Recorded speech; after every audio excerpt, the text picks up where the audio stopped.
posibilidad ng tagumpay o kabiguan, ng ligaya o lungkot. Kaya marapat lamang na tanggapin si Jesus bilang tagapagligtas at Panginoon. At matapos yun ay panariwain ang katapatan at paglapit sa Kanya bawat araw o day by day. Ang day by day ay naglalayong umalalay sa pang-araw-araw na pamumuhay. Narito po si Kuya Ed Lapis sa mensaheng pinamagatang When Facing Grave Illness.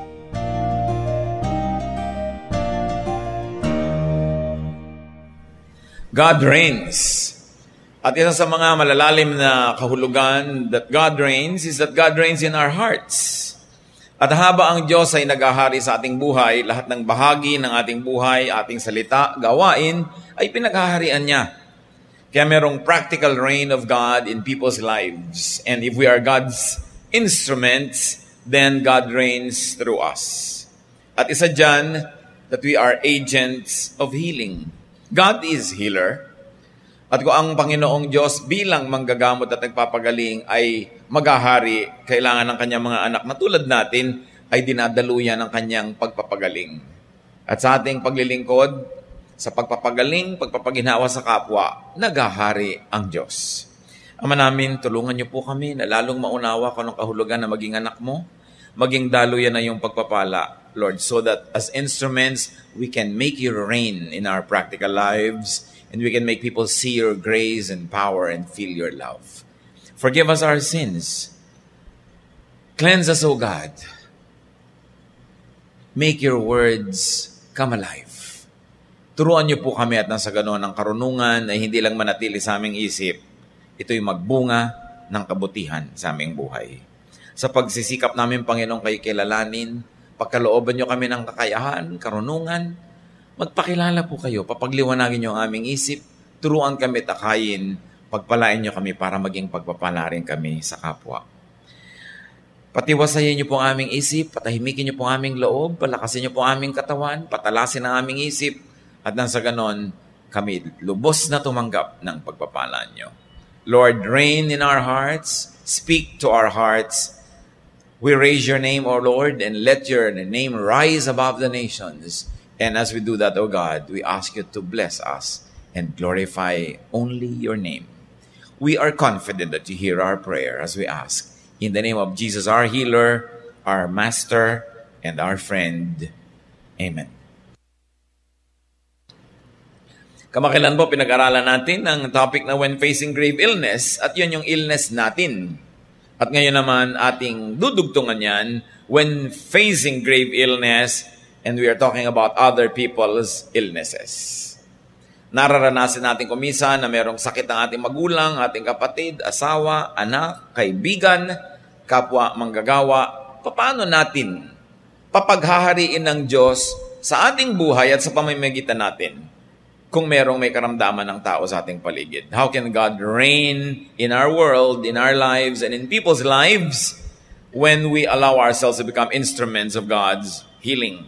Yan po ang ating pag-aaral when facing grave illness, meaning other people's illnesses. How to face the grave illness of other people, especially loved ones. Unang-una is a don't. Don't be like Job's wife. Kilala niyo si Mrs. Job. Nung nagkaroon ng karamdaman ng kanyang asawa, dinapuan sila ng kotak-kotakot na delubyo, siya ang unang-unang sumisira sa loob ng kanyang asawa. Job 2:8-10. Then Job sat on the ash heap to show his sorrow. And while he was scraping his sores with a broken piece of pottery, his wife asked, "Why do you still trust God? Why don't you curse him and die?" Job replied, "Don't talk like a fool. If we accept blessings from God, we must accept trouble as well." In all that happened, Job never once said anything against God. So how to learn how not to be a Job's wife when somebody is sick in the family? Don't talk like a fool. Ingatan natin ang sinasabi natin dahil yung may karamdaman, nagiging lalong maramdamin yun at sensitive. So binabantayan mo kung anong sinasabi mo. Hindi ko mo napapagod ka ng mag-alaga, napapagod ka ng magsustento, kahit ano na lang sabihin mo, pwede. Dapat mas maingat. Don't discourage and don't vex people who are already sick. Yung kuminsan ay sinasabi natin na kung ano-anong mga salitang masakit sa kanilang tenga, may karamdaman na nga. Do not weaken or discourage the patient's faith in God. Meron pa nga magsasabi, oo nga, Daddy, ang bait-bait mo nga, nagsaserve ka kay Lord, ba't ikaw pa kaya yung nagkasakit? Yung ikaw pang pagkakaringgan ng gano'ng mga bagay, ikaw nga itong caregiver, dapat hindi mo siya inaakit at niyayaya na maghinanakit pa sa Diyos o manghina ang pananalig. Kasi yung taong may sakit na nga, lalo naman siya na dependent sa kanyang Diyos. Lalo naman siyang dependent sa pananalig. Yan ang dapat pinapalakas, hindi yun ang pinapahina.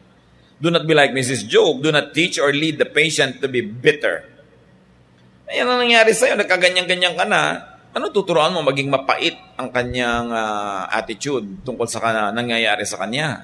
Do not mislead the patient into becoming envious of others who are more healthy or to feel bad about himself. Words count so much. Do not be like Job's wife. And in reverse, teach and encourage the patient to count his blessings and accept his or her trouble. Kay Job nang galing yun, sabi niya, will you accept only good from God and not trouble? In other words, may balanse pa si Job kahit sobrang hirap ang dinanas siya sa buhay kasi hindi lang yung hirap at sakit niya ang kanyang iniisip. Inisip din niya yung mga blessing na napakatagal niyang tinamasa mula sa Diyos. So isang magandang ministry sa may sakit, sit down and help this patient count his or her blessings from God. You can say, oh, may sakit ka nga, pero salamat, buhay ka pa. May karamdaman ka nga, pero salamat, may tumutulong sa atin. Inoperahan ka nga, pero salamat, may operating room. Biro mo ka, inoperahan ka ng walang operating room. No? Pasalamat ka sa may ganito, may ganyan, may ganon. Hindi yung, ang iisipin mo, yung wala. And we teach people to accept what is happening.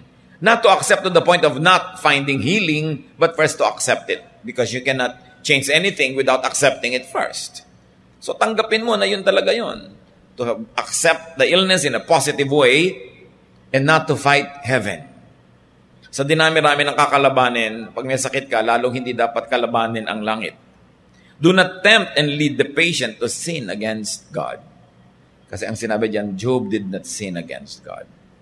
Ang tao kasi pag may karamdaman, minsan nagtatampo pa sa Diyos, nagagalit sa Diyos, gagawin mo yun, lalayo ka pa sa Diyos. Diyos na nga yung kaisa-isa mong pag-asa. Kaya dapat lalong ilapit. Job's wife was a caregiver from hell.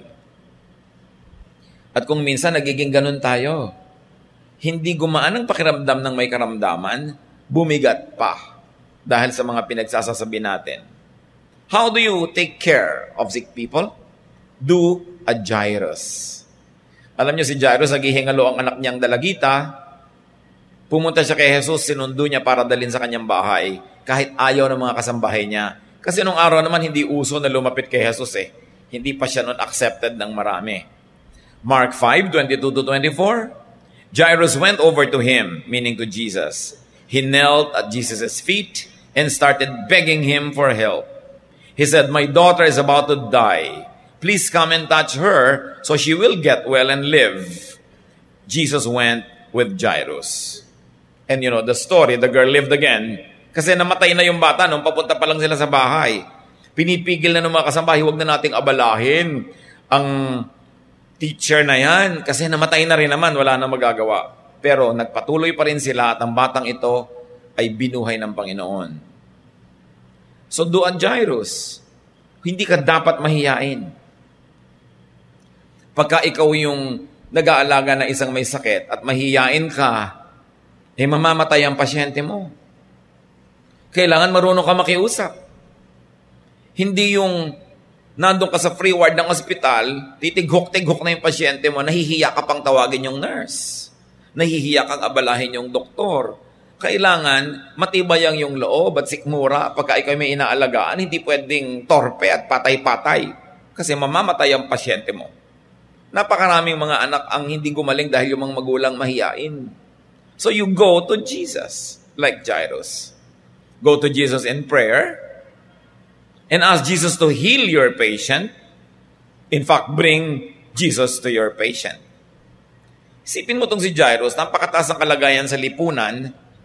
Pagkatapos, luluhod siya sa harapan ni Jesus para makiusap. Si Jesus na noon ay kolorum pa. Kulto pa ang tingin ng mga tao sa grupo ni Jesus noon. Hindi pa sila yung authorized and authoritative church. Hindi nun glamorous thing, respectable to come to Him and kneel in front of Him. But He did that kasi meron siyang ipinapakiusap. Kailangan bitbitin nyo at dalhin si Jesus sa inyong bahay. Now, hindi mo na magagawa yon dun sa Lord Jesus Christ. But you know, Jesus lives in people. Even people who don't believe in Jesus, pinatahanan pa rin yun ng Espiritu ng Diyos. May gift pa rin yun, may galing pa rin yun. So anong gagawin mo? Sinong mga Jesus na yan ngayon sa panahon natin? Kahit sino na siya ang merong hawak ng lunas sa iyong pasyente. Galing sa Diyos yung lunas na yon, gagawa ka ng paraan para madala sa iyong pasyente. Hindi pwedeng mahihiyain. Jesus can work today through His anointed or chosen instrument, like a doctor, a therapist, a herbalist, a nurse, a caregiver. So dapat marunong kang lumabas, maghanap nun kung sino magiging daan ng lunas at dalhin mo sa iyong pasyente. That you find Jesus the healer in others. All good things come from above. Kahit yung mga hindi sila nagpo-profess ng pananalig sa Diyos, Diyos pa rin ang lumikha doon. Ang galing nila at husay, galing pa rin sa Diyos. Hindi ka dapat mag-atubili na yun ay magamit para gumaling ang iyong pasyente.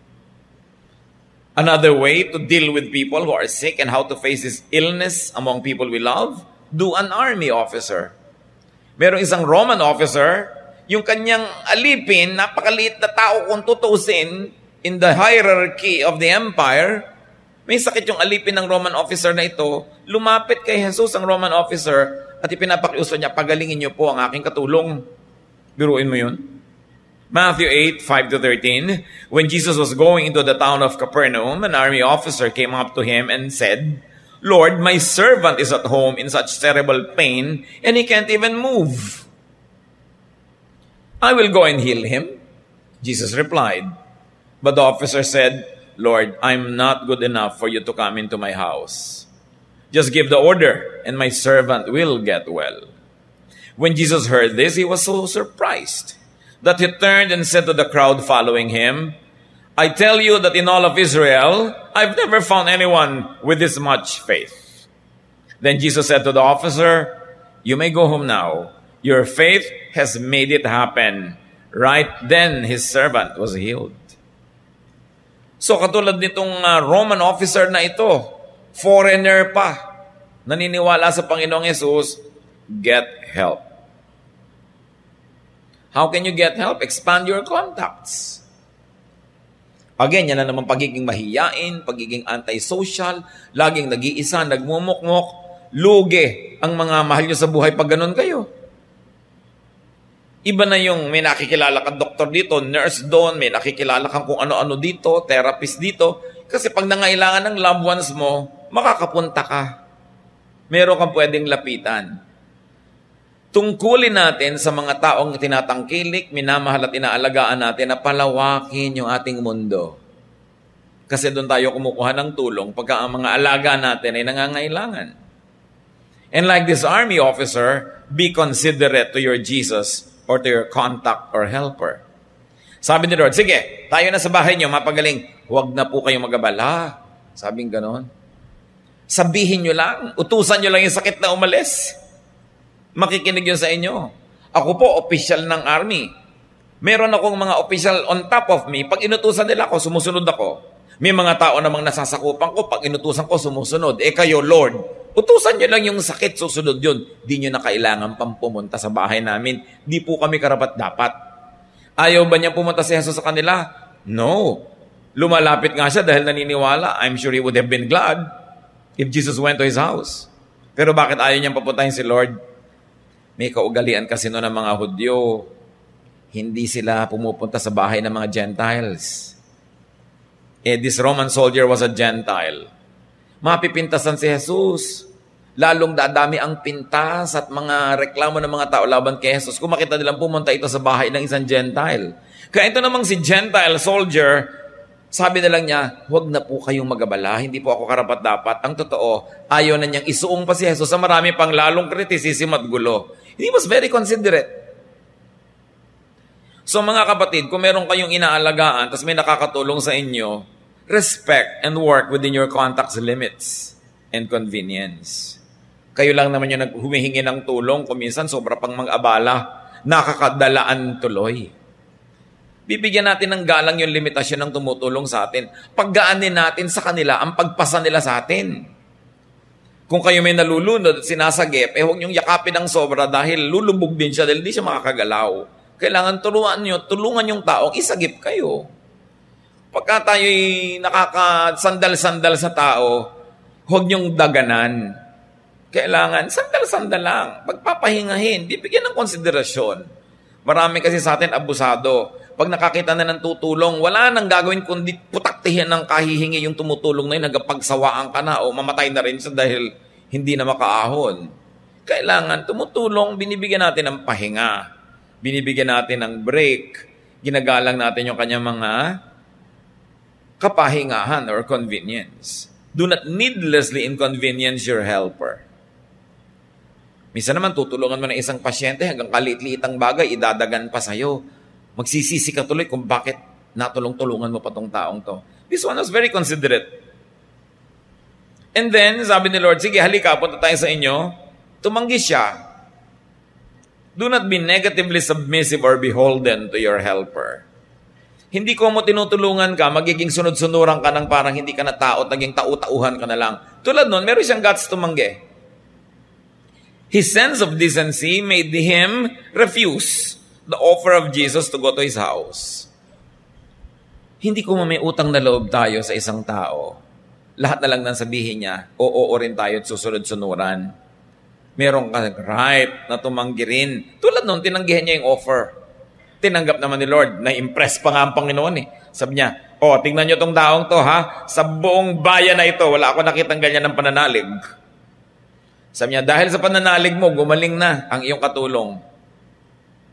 Biruin niyo kung meron kayong pananalig, kahit yung katulong niyo, wala. Kahit yung loved one niyo, walang pananalig, yung asawa niyo, anak niyo, walang pananalig, pero meron kayo, magbe-benefit siya. Marami sa Biblia na yung lumapit kay Jesus may pananalig, yung pasyente walang kamuang-muang na inilalapit siya, pero nakinabang siya. Anong ibig sabihin niyan mga kapatid? Dapat namumuhay tayo sa paraan na lumalakas lalo ang pananalig. Pinapalakas natin. We go with people na nagpapalakas sa ating pananalig, hindi yung nagpapahina. Gumagawa tayo ng mga bagay na nagpapalakas sa ating loob na lumapit sa Diyos, hindi yung nagpapahina ng loob natin. Para kung may mga mahal tayo sa buhay na kailangan nating ilapit, nakakalapit tayo. You live in a way that you could approach God's throne and intercede for people. Hindi tayo nabubuhay para lang sa sarili. Minsan, parang at pakiramdam mo, hindi mo naman kailangan ng himala ng Diyos. Okay naman ang buhay mo, pero patuloy ka pa rin lumalapit sa Diyos, dinedevelop mo pa rin ang relasyon mo sa Kanya, alang-alang sa mga taong baka kailangan mong ilapit sa Kanya. Ministry yun eh. Hindi tayo nabubuhay para lang sa sarili. Kaya ikaw man, di ba? Tao kang nasa isang komunidad, nakikisama ka, nakikihalubilo, nakikisangkot sa buhay-buhay ng mga tao doon, kahit hindi mo sila kailangan. Dahil baka may mahal ka sa buhay ng mga ilangan doon sa mga taong yon, pwede mo malang ilapit. Kaya nagpapakatino ka, nagpapakahusay para meron kang deposito na pwede mong i-withdraw, maaaring hindi sa iyong sariling pangangailangan, kundi para sa iba. Ganyan yung matitinong magulang, nagpapakatino para kung kailangan ng anak nila ng tulong ng iba, pwede nilang ilapit. Hindi nila ginagasgas ang mukha nila. Hindi nila inuubos yung goodwill nila to the point na wala tuloy silang pakinabang kung sakasakaling nangangailangan ng mga mahal nila sa buhay. Pero kahit pa nga tayo natutulungan, merong basic dignity ang isang tao na pwede pa rin siyang tumanggi. Care for those under your authority. Isa yun sa mga itinuturo sa atin ng tao na yun. Hindi nga officer sa army, katulong lang niya sa bahay. Pero inilapit niya. Bakit? Bakit tayo binibigyan ng edukasyon? Bakit tayo binibigyan ng posisyon sa buhay? Bakit tayo binibigyan ng lakas ng loob, ng charm, ng connection? Para tayo ay makatulong doon sa mga walang koneksyon, sa mga walang edukasyon, sa mga walang training, sa mga walang contact. Kung kayo inilalagay ng Panginoon sa isang lagay sa buhay na marami kayong kilala, para yon magamit nyo sa pagtulong sa iba, hindi lang para sa sarili. Parang si Esther, naging reyna for such a time as this. Dahil meron siyang gagawing misyon.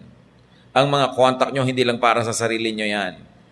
Dahil ang tunay na masipag na anak ng Diyos, laging naghahanap ng taong may kakayahan at taong may pangangailangan at pinagtatagpo niya yung dalawa na yun.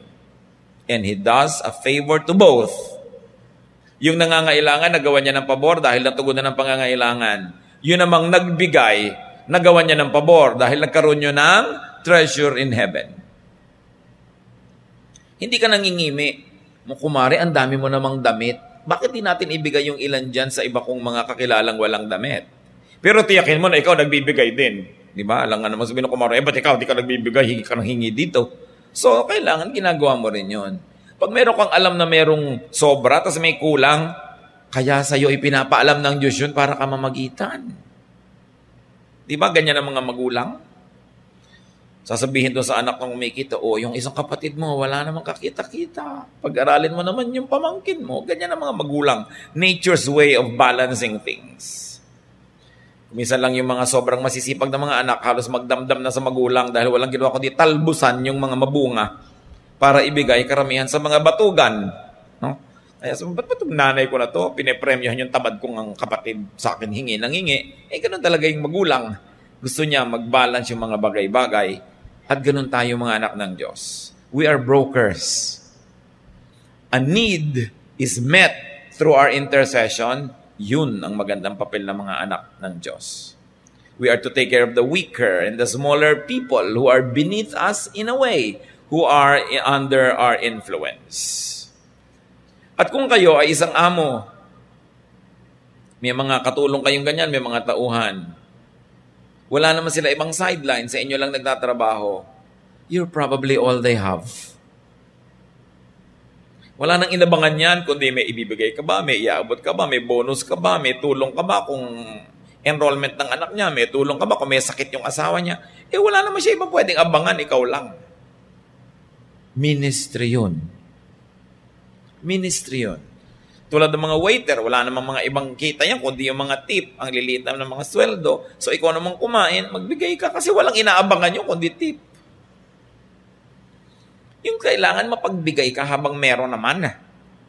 Dahil kaya ka nga binibigyan ng Diyos ng ganun para kanya gawing pagpapala sa iba. Ganun yung officer na ito. Kung tutusin, hindi niya tungkulin yun eh. Hindi naman niya army man, hindi naman enlisted officer yun. Katulong niya sa bahay pero inilapit sa Panginoon.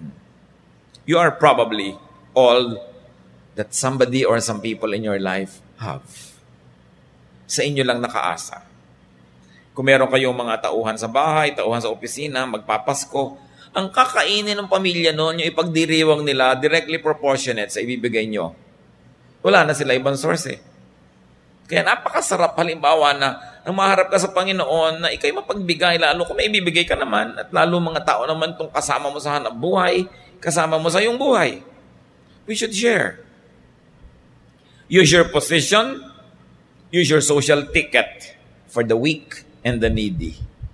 Hindi tayo nabubuhay para lang sa sarili. How else do you face and handle the illness of others? Bring your patient to healers. Tulad ng ginawa ni Jairus, tulad ng ginawa ng Roman soldier. Acts 3:1-2. The time of prayer was about 3 o'clock in the afternoon, and Peter and John were going into the temple.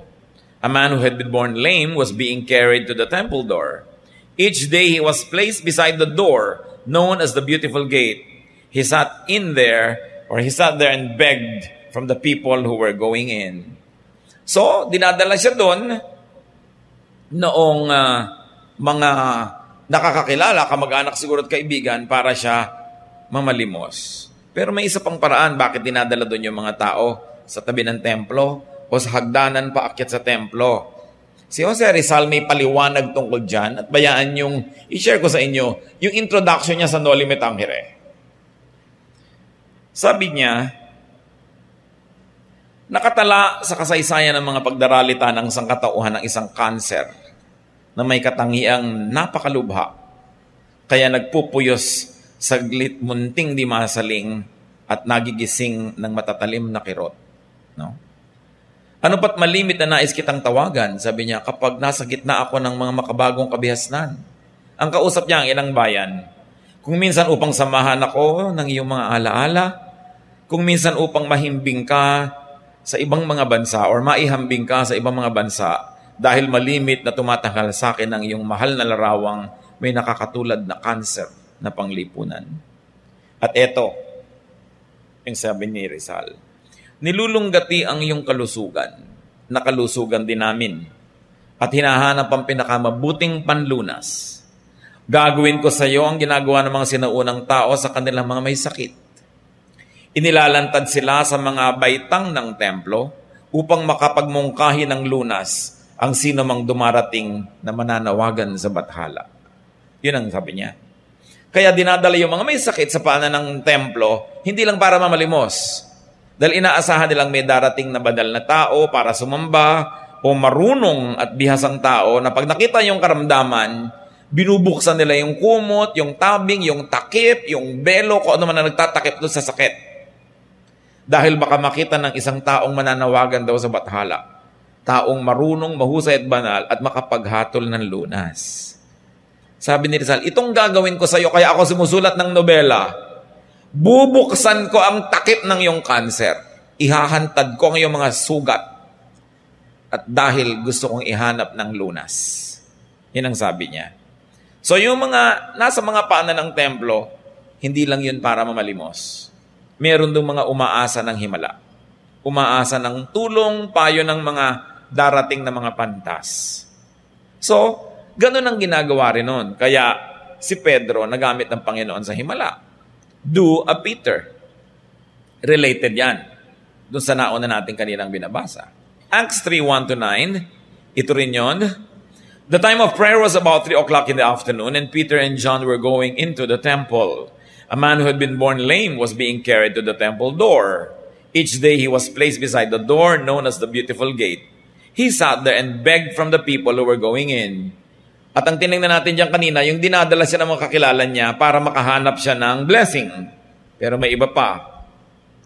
The man saw Peter and John entering the temple and he asked them for money. But they looked straight at him and said, "Look up at us." The man stared at them and thought he was going to get something. But Peter said, "I don't have any silver or gold, but I will give you what I do have. In the name of Jesus Christ from Nazareth, get up and start walking." Peter then took him by the right hand and helped him up. At once the man's feet and ankles became strong, and he jumped up and started walking. He went with Peter and John into the temple, walking and jumping and praising God. Everyone saw him walking around and praising God. That special day, hindi lang limos ang kanyang tinanggap, complete healing. So dapat din, we can do a Peter. What about that? Pwede bang gamitin ni Lord si Peter na instrumento ng pagpapagaling kung buhay niya ay windang-windang at gulo-gulo na? Pagkarumi-rumi. So pwede tayo maging Peter. Nourish your spirituality as to be an instrument of God.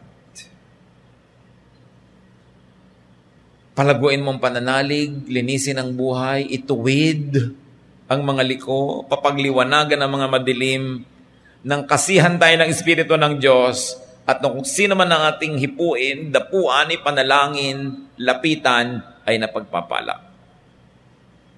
What to do, how to handle people who are sick, be prayerful. Remember, Peter was going into the temple to pray. Yung prayer time niya napunta sa isang very practical ministry. Kung dasal ka ng dasal, ng dasal, ng dasal, ng dasal, wala namang gumagaling kahit sino sa ministration mo, ba't ka pa dasal ng dasal dyan? Kailangan merong practical use ang espiritualidad mo. Pinapakinabangan ka ng kapwa. So attend church regularly. He was going to the temple. You know, they went to the temple for prayer 5 times a day. Yung mga tao noong araw. And give patience what you have. Jesus. Faith in Jesus as healer. And be an agent of healing. Hindi laging miraculous yan. Kung minsan, meron ka palang alam, marunong ka magbasahe, mag-therapy. Nagte-therapy ka ngayon ng kapitbahay niyong lumpo, kahit hindi mo siya kaano-ano. Gumagaling siya, gumiginhawa. You're doing a Peter. You're becoming a channel of God's blessing and healing and restoration. Kung may galing kayo, maghanap kayo ng nangangailangan no na hindi kaya magbayad. At tulungan nyo siya. Bumawi na lang kayo doon sa nakakabayad. Diba? Dahil meron namang ganun. Lagi ka dapat naghahanap ng magagawa mong charitable act. Isa ka halimbawang architect, kumikita ka naman, o gumawa ka naman ng mga plano para doon sa mga nagsisimulang magkabahay na halos walang ibayad sa architect. Laging dapat meron tayong limos. Meron ka pinagkakakitaan at meron ka namang pinagbibigyan lang. Balance. May pumapasok, may lumalabas. You inhale, you exhale. That's life. Kumikita ka halimbawa sa tindahan mo, may mga bumibili sa'yo, tumutubo ka, pero you must be discerning. Kung minsan sa tindahan mo may lalapit na konting-konti lang yung binibili, mga luma-luma, mga panat-panat, dahil siguro walang kapera-pera. At kung ikaw ay nananalangin, Lord, ngayong araw na to, ituro mo sa akin kung sino ang i-bless mo through me. Makikita mo, bakit po yan ang binibili nyo? Ba't konti lang? Malalaman mo na kailangan pala niya, then bigyan mo na marami. Hindi laging meron kang relasyon sa tao, nakikinabang ka. Naghahanap ka ng taong makikinabang sa'yo. Kung instrumento ka ng Diyos. Lagi kang discerning. Kahit kumisan di mo kilala. Hindi mo kilala pero nakikita mo, ano kaya parang may problema tong taong to. And if you can start conversation, malalaman mo may problema siya, wala siyang pambili ng gamot. Hindi mo man maibigay yung buong pambili niya, matulungan mo lang. Malaking tulong. Nakapila ka halimbawa sa butika, doon sa bayaran, makakakita ka ng isang pasyente na may daladalang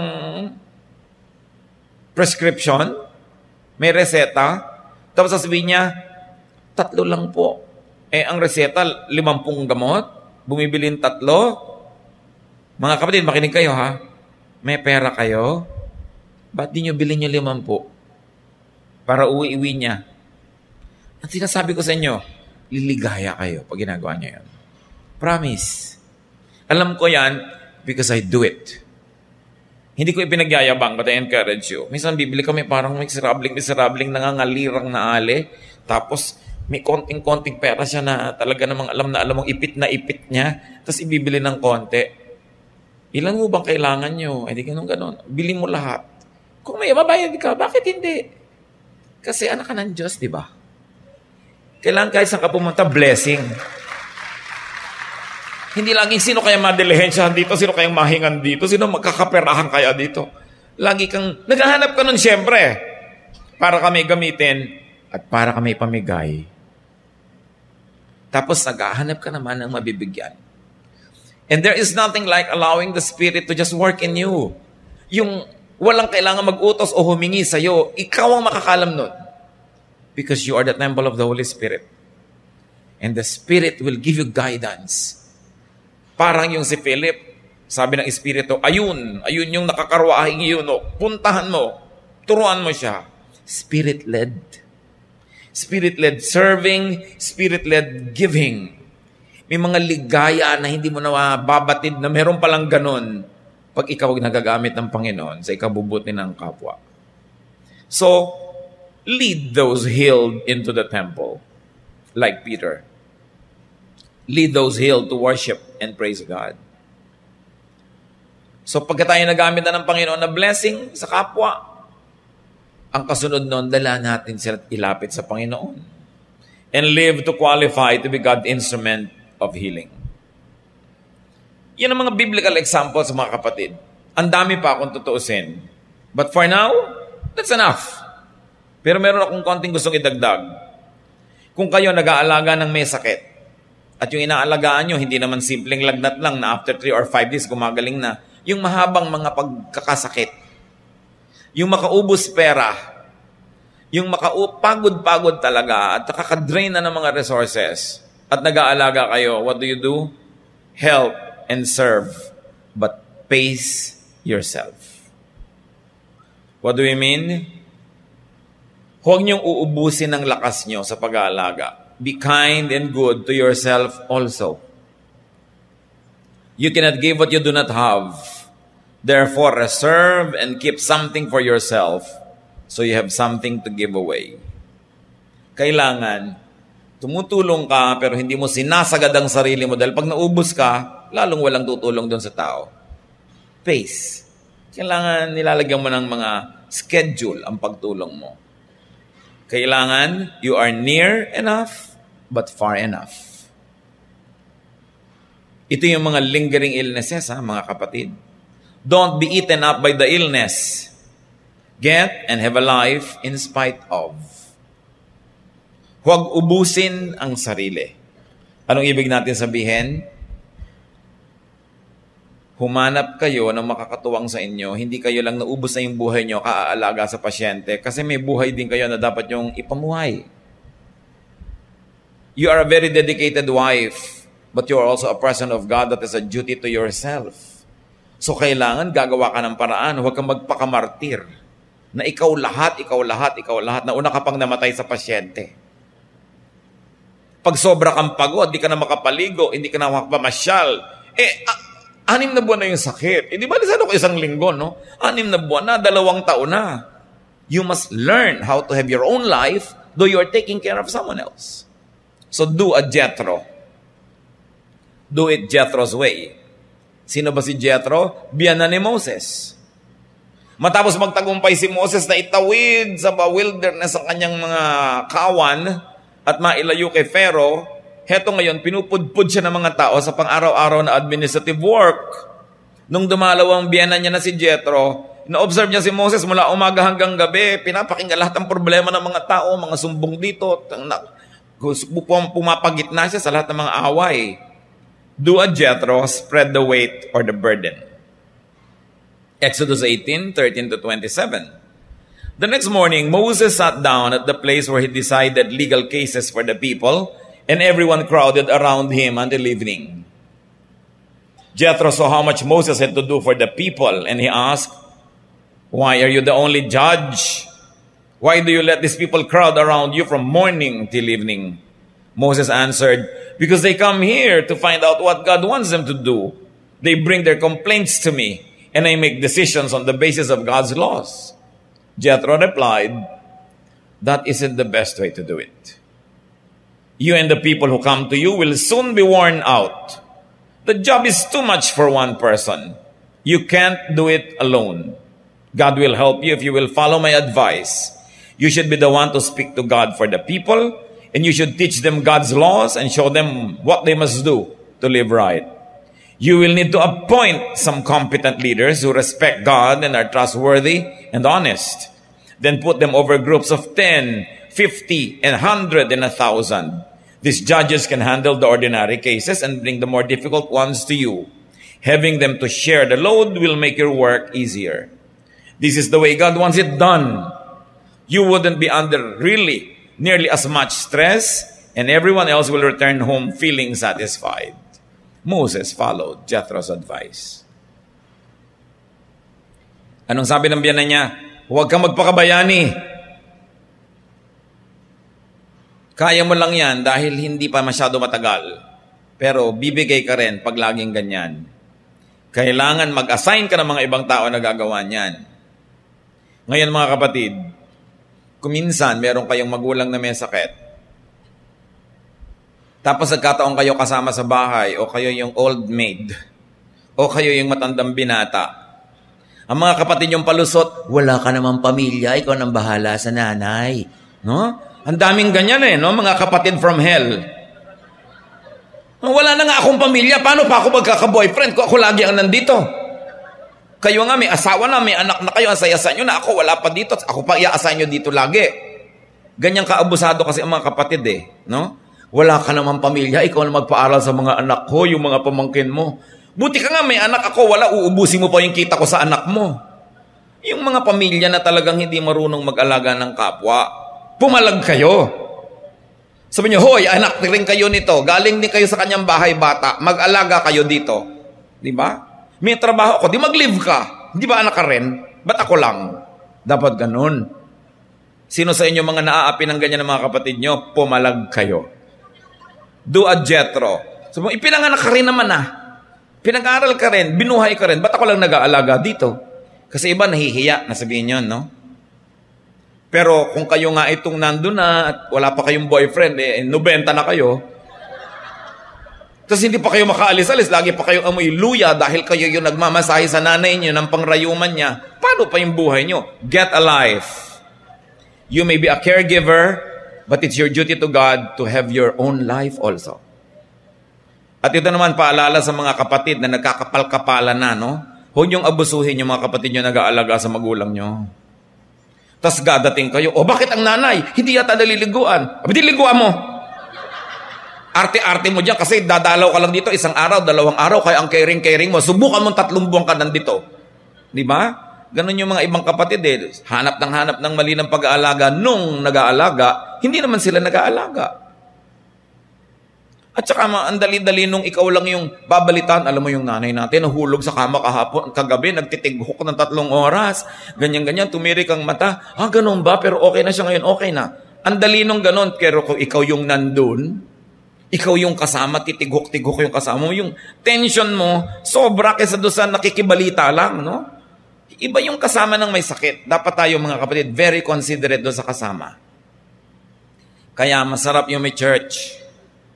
Kung kayo naman ay active sa church at talagang nakikipagkapatiran, nag-aalaga kayo ng mahal nyo sa buhay sa ospital, mga taga-church naman darating, umuwi ka muna sister, 3 hours, sige kami muna dito.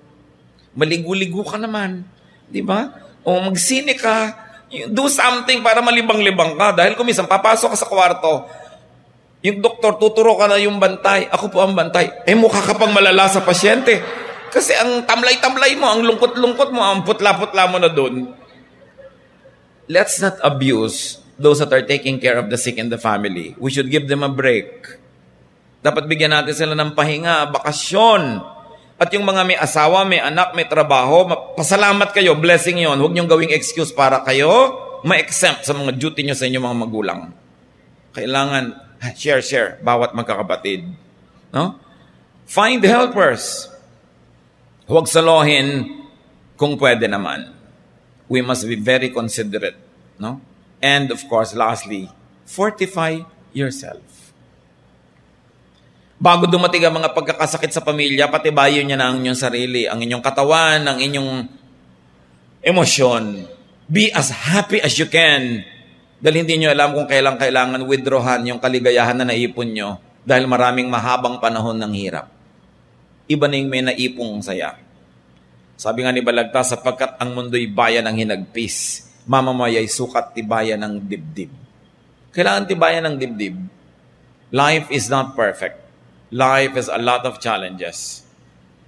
Minsan, may napangasawa ka, 3 taon pa lang kayong maligaya, tapos biglang nag-alaga ka na ng 20 taon. Can you imagine this ministry? Mga bayani, ang ganitong mga asawa. At kung may nanay kayo na gano'n, dapat ititreat nyo, ipapasyal, hindi yung nagka-martir-martir na yung buhay niya. Kahit pa niya willing harapin at yakapin yung ganong kanyang sinapit.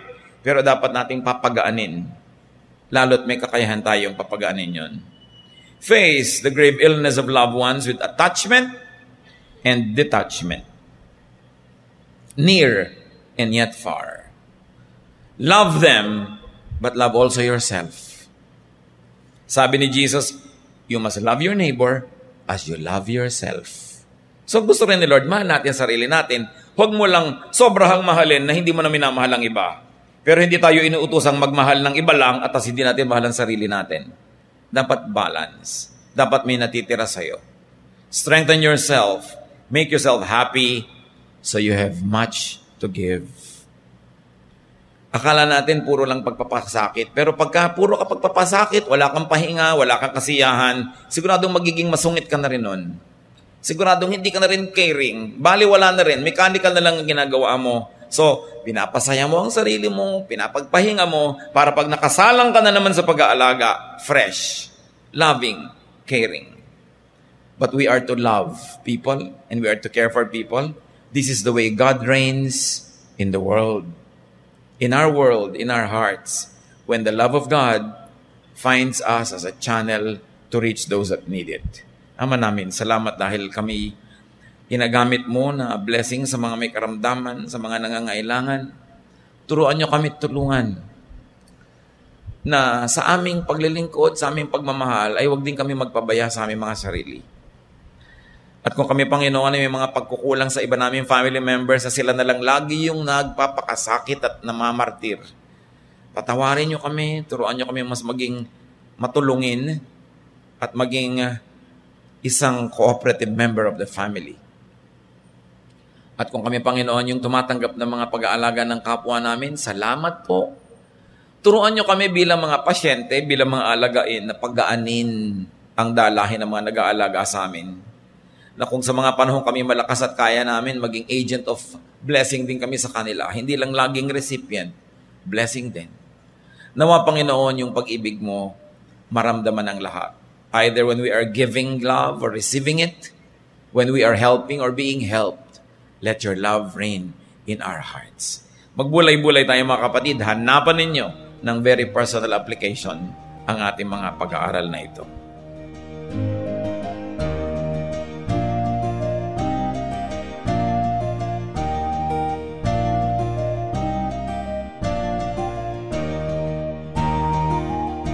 Ang katatapos pong mensahe ni Kuya Ed Lapiz ay pinamagatang When Facing Grave Illness.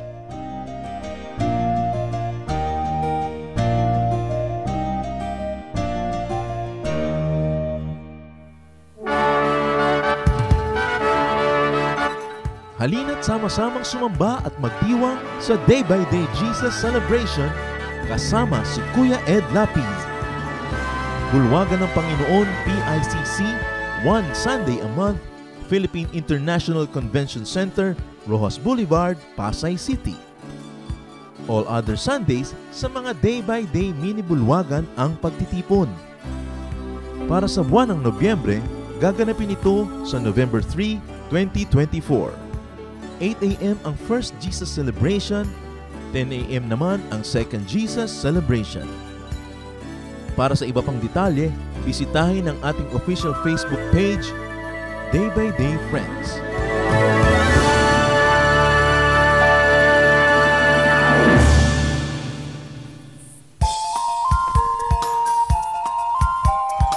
Ako po si Kuya George D. Macali. Inaanyayahan po namin kayo na dumalo at makisaya sa Jesus Celebration sa ating Day by Day Caloocan Malabon Mini Bulwagan. Ito po ay tuwing linggo sa Bulwagan ng Panginoon.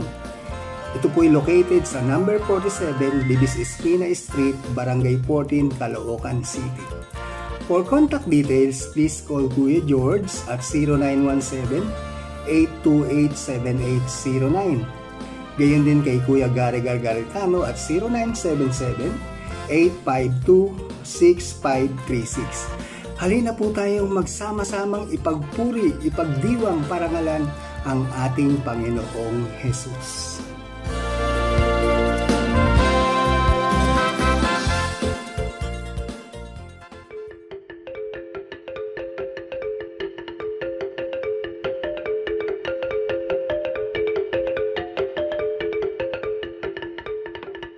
Dumako po tayo sa mga hiyas ng bayan, mga kayamanan po ng ating lahi, ng ating lipi, na maaari nating pagyamanin, kilalanin at itampok. At ito po ay atin ding ipamana sa mga darating pang henerasyon. Ang atin po ngayong itatampok na hiyas ng bayan ay ating mga kasabihan. Marami po tayong magagandang mga kasabihan. At bakit po kayamanan ng bayan ang mga kasabihan? Sapagkat ito po ay mga karunungan na naipon, sinala, niliglig, binuo ng panahon. Sa tagal ng ating mga karanasan bilang isang bayan, bilang mga mamamayan, bilang tao, ang ating po mga ninuno ay nakabuo ng mga salawikain na nakabase sa mga mahahaba, matatagal at malalalim na mga karanasan. Kaya dapat lamang namang pahalagahan ng mga kasabihang ito, sapagkat hindi naman tayo basta-basta makakaimbento ng kasabihan sa loob ng isang araw o isang linggong karanasan. Kailangan po ang mahabang pag-oobserba sa buhay, pagdidili-dili, at pagkatapos po ay pagbubukas ng isip. Ang atin pong kasabihan na itatampok sa araw na ito ay galing sa Katagalugan, ang kahoy na likot baluktot, hutukin hanggang malambot. Kung lumaki at tumayog, mahirap na ang paghutok. Talaga nga naman po, tamang-tama. At ito po ay galing sa UP Cultural Dictionary for Filipinos ni Thelma B. Quintanar at mga kasama. Uulitin ko po ang kasabihang ito. Ang kahoy na likot baluktot, hutukin hanggang malambot. Kung lumaki at tumayog, mahirap na ang paghutok. At siyempre, ito po ay hindi naman talaga tungkol sa mga kahoy ang pinag-uusapan. Bagamat napakaganda po nung nakikita natin dito na imagery. Yung kahoy nga naman na puno habang maliit pa lang at malambot pa ang mga sanga at malambot pa ang katawan at medyo likuyan o baluktot o kung saan-saan pumupunta kayang-kaya pa nating hutukin, lagyan ng suhay at iurong dito o kaya ay patigasin sa ganong patungong direksyon. Subalit kung yan ay malaking-malaki na at punong-puno na, hindi na natin yan pwedeng maiba. Dahil matigas na at mataas na, baka hindi pa natin maabot. At ito po naman siyempre yung metaphor na ito ay may kinalaman sa pagpapalaki ng mga bata, sa paghubog ng kaisipan, sa paghubog ng mga paniniwala at mga pagpapahalaga. Napakahalaga ang pagtuturo sa bata ng mga konsepto ng tama at mali, ng maganda at ng mga hindi maganda, habang ang tao ay bata pa, habang ang kanyang isip ay mura pa, at habang siya ay masunurin pa, habang siya ay dependent pa at umaasa pa sa kanyang mga magulang o sa mga matatanda, habang siya ay teachable and impressionable, ay kailangan na dumating tayo sa talagang masusi at seryosong pagtuturo.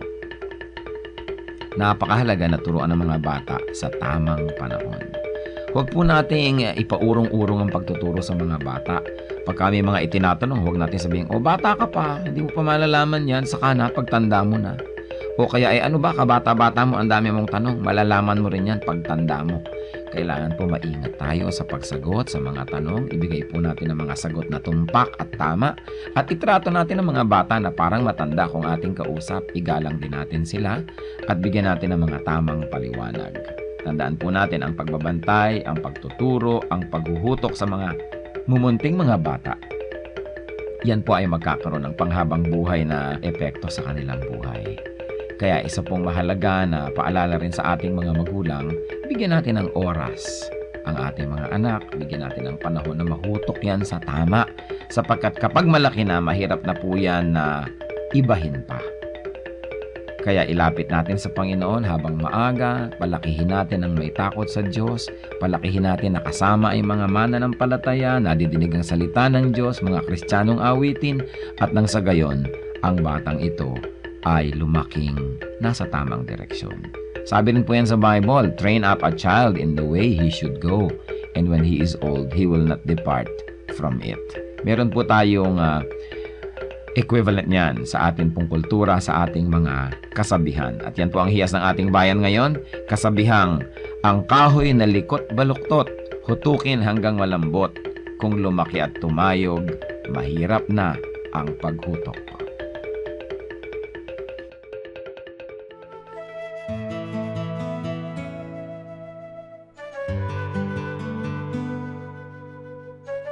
Bakit bihira ang nagmamahal sa bayan? Napakarami na kasing kabiguan ng mga Pilipino na natatamo nila mula sa mga institusyon, mula sa mga sangay halimbawa ng gobyerno, dahil sa sunod-sunod na mga kabiguan. Kaya kuminsan nawawala ng tiwala ang mga tao sa sarili nilang bayan. Dapat siguro ihiwalay natin yung gobyerno sa bayan, sa inang bayan. Kuminsan nawawalan tayo ng tiwala sa mga institusyon, pero huwag nating idamay yung bayan. Kung nawawalan tayo ng gana sa ating mga politiko, huwag tayong mawalan ng gana sa ating pagka-Pilipino, sa ating kultura at sa ating bansa. Pag-ihiwalayin natin yon sapagkat mga gobyerno na aayos, napapalitan ng mga rehime, pero ang bayan natin, isa lang yan.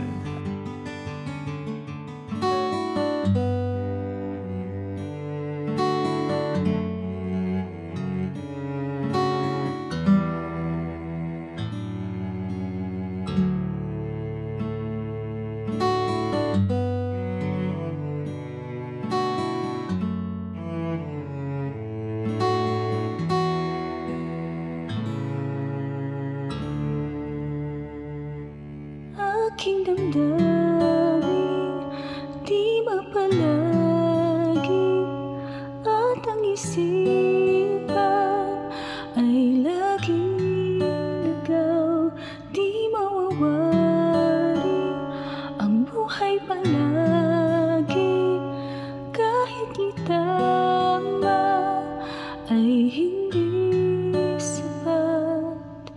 Nais kong itabang lahat,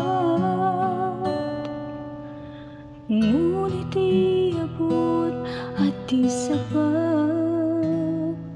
Jesus,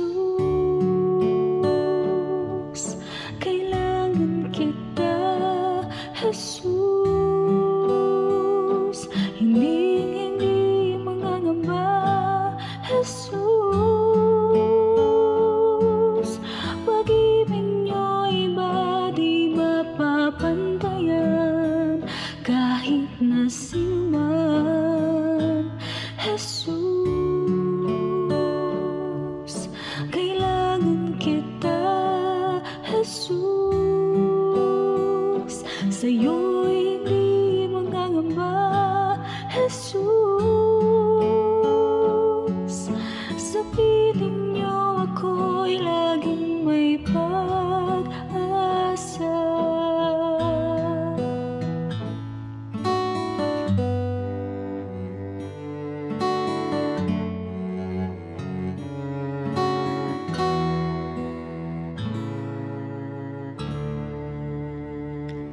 Aking damdamin, di mapalagi at ang isipan ay laging ligaw, di mawawari ang buhay palagi kahit itama ay hindi sapat.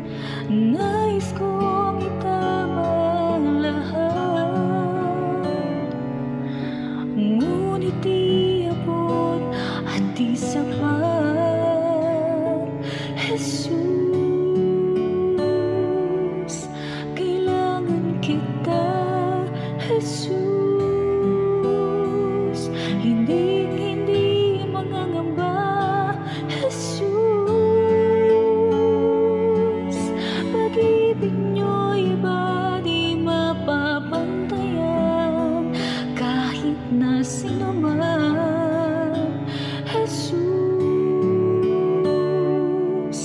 kailangan kita. Jesus, sa'yo'y hindi mangangamba. Jesus, sa piling niyo ako'y laging may pag-asa. Jesus, kailangan kita. Jesus, hindi mangangamba. Jesus, pag-ibig niyo'y iba di mapapantayan kahit na sino man. Jesus, kailangan kita. Jesus,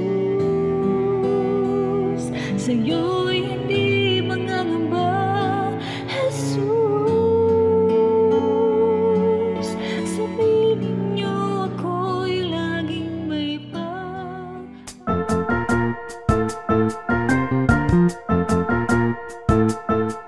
Oras na po para pansamantalang magpaalam ang programang Day by Day. Tayo po'y magsama-sama tuwing ika-6 hanggang ika-7 ng umaga, araw-araw. Magandang umaga po at mabuhay ang Panginoong Hesus!